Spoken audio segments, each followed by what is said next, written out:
DUHBER LALPA hemi phua tu October ni som pali chang ni parukuma kan lo then tak pilal sang zwali Mizo mai thaji nga tuan kan chuan borber ila kan soi sual kherlom chumo ela aphua lai hian ems delhia oma nat narit tak anain amitin khomu theilawin oma tuti lai chuan he thu hilalpan aron pea ka chhingmit khua fiah lo mahse Thlarau mitina fiah ka chhandamtu lo ti ni he lahi ala phua nu hnung per ania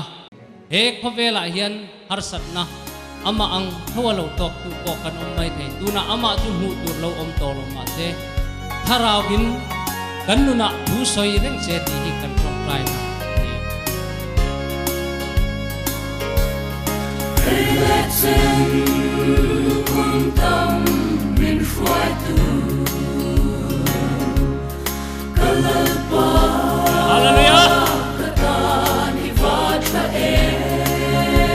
Malsawm tinreng ka Malsawm tinreng ka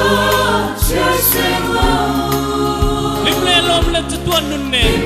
lawmna chatuan nunne itel lo chuan mit khap kar po lo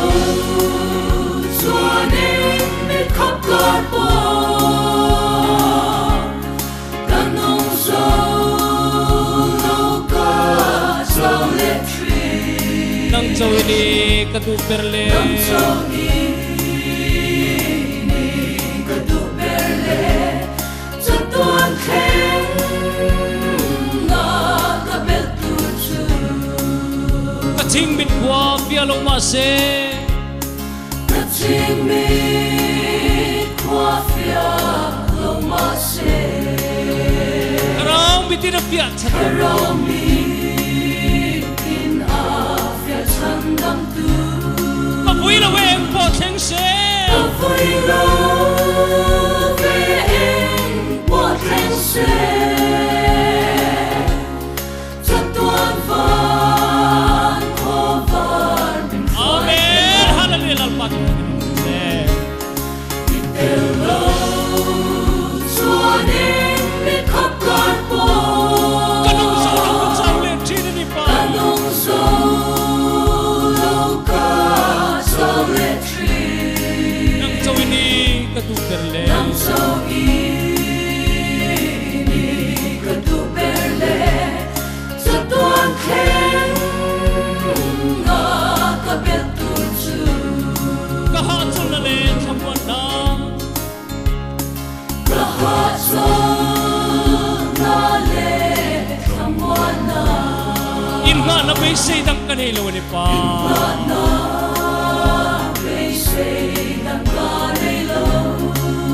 ka pumin nei rawh ka inhlan amen hallelujah pumin nei rawh ka inhlan i angchhung muanna ka rawn lo chuan mit khap kar po kanong so lo ka chauh le kanong zo lo ka chauh le nang chauh ni ka DUHBER le chatuan thlenga ka belhtur chu nang chauh ni ka DUHBER le nang chauh